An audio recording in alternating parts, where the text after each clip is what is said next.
The first thing they noticed was her hands.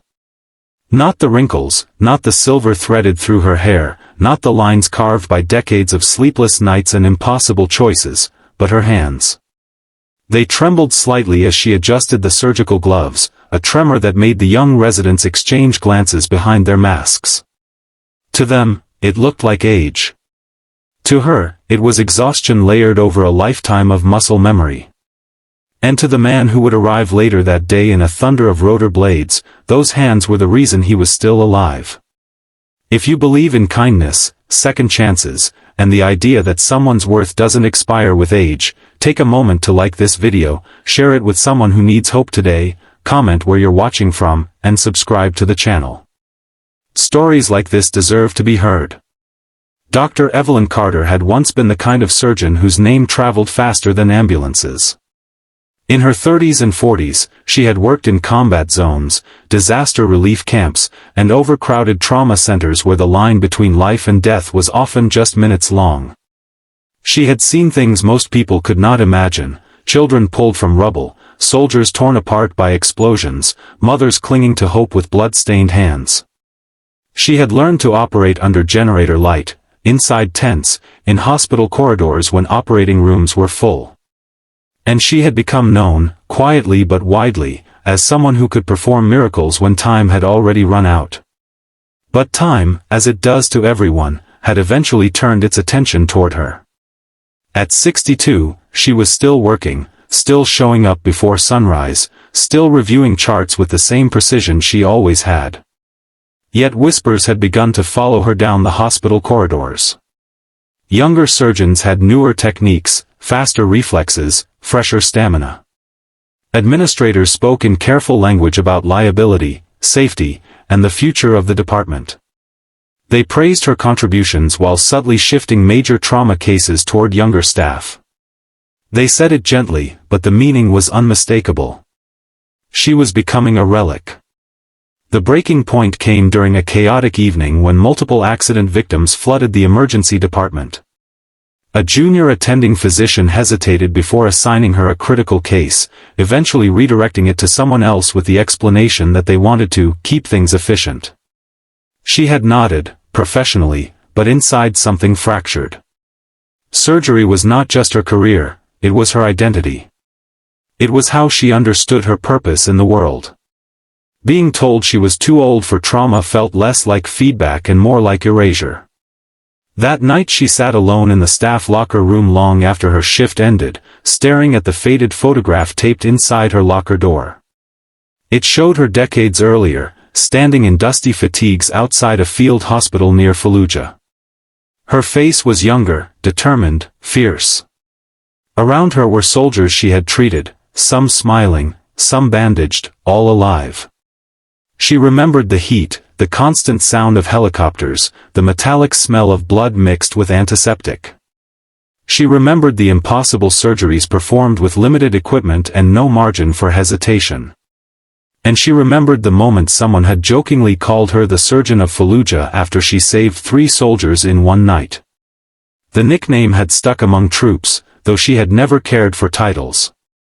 She only cared about outcomes.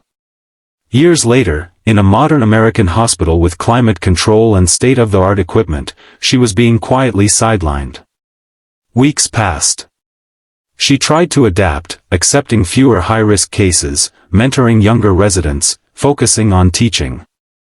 But each time trauma alarms sounded, something inside her stirred painfully, like a muscle forced into inactivity. She wondered if maybe they were right. Maybe her time had passed. Maybe the tremor in her hands was not fatigue but decline. Doubt, once planted, grows quickly. Then came the day everything changed. The hospital courtyard erupted with noise before anyone understood what was happening. The deep chopping roar of helicopter blades echoed against the glass exterior walls, sending staff rushing toward windows. A military helicopter descended onto the emergency landing pad, a rare event that immediately triggered hospital-wide alerts. Security teams mobilized. Administrators scrambled. Within minutes, word spread that a high-ranking general had been critically injured during a training accident and was being rushed in. Trauma teams assembled instantly. Surgeons were called from operating rooms, offices, even the cafeteria. Dr. Carter stood among them, unsure whether she would be assigned a role or simply asked to observe. Her heart pounded, not from anxiety, but from a familiar surge of purpose she had not felt in months. When the stretcher burst through the emergency doors, the situation was worse than anyone expected. Multiple internal injuries. Severe blood loss. Unstable vitals. It was the kind of case where experience mattered more than speed alone, where judgment under pressure could determine survival. The chief surgeon began issuing assignments rapidly, but confusion erupted when the patient's condition deteriorated faster than anticipated. Monitors screamed alarms. Nurses moved with frantic urgency. For a split second, the room hesitated. And then the general's eyes opened.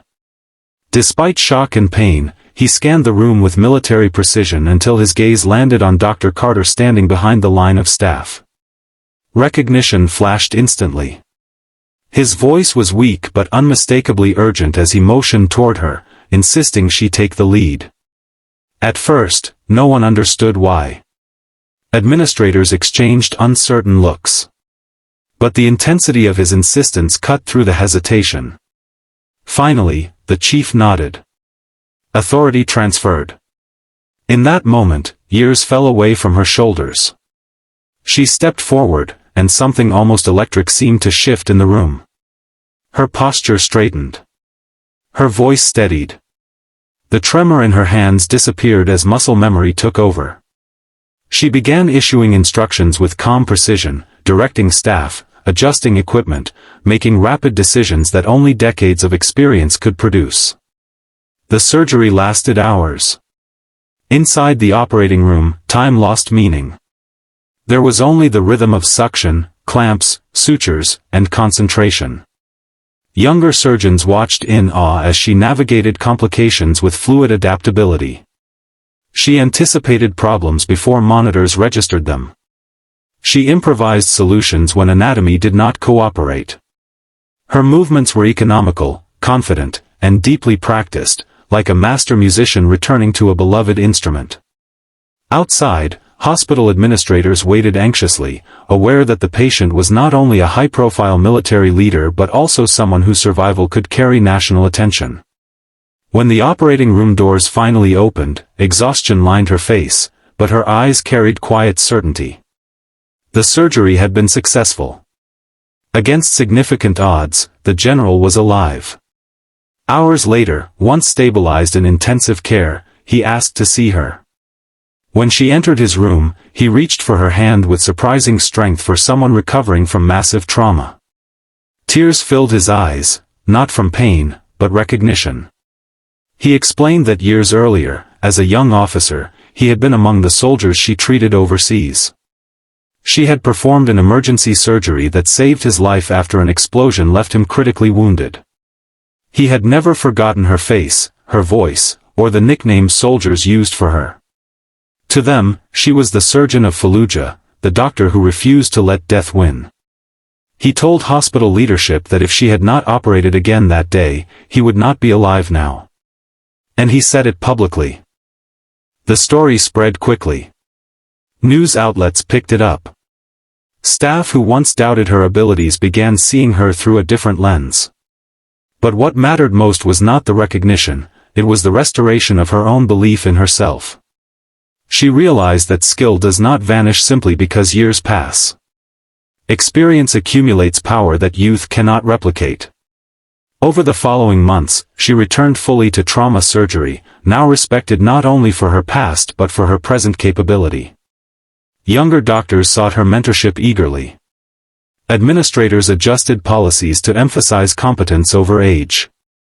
And she found a renewed sense of purpose, not just in saving lives, but in proving that worth does not have an expiration date. Before we reach the ending, here's a special request. If you've ever been underestimated, overlooked, or told you were past your prime, comment, "Still capable," below. Someone else reading it might need that reminder today. One evening, after a long but fulfilling shift, she walked past the locker room mirror and noticed her reflection. The silver hair was still there. The lines on her face had not disappeared. But what she saw now was not age, it was history. Every wrinkle carried a story of someone who had survived because she refused to give up. The tremor in her hands returned slightly as fatigue set in, but she smiled at it. Those hands had saved hundreds of lives. They had worked under bombs, under pressure, under doubt. They were not weak. They were proven. If this story touched your heart, please like the video, share it with someone who needs encouragement, and subscribe to the channel. Your support helps stories like this reach people who might be struggling to believe in themselves. Because sometimes the world calls someone too old, right before they remind everyone what experience truly means.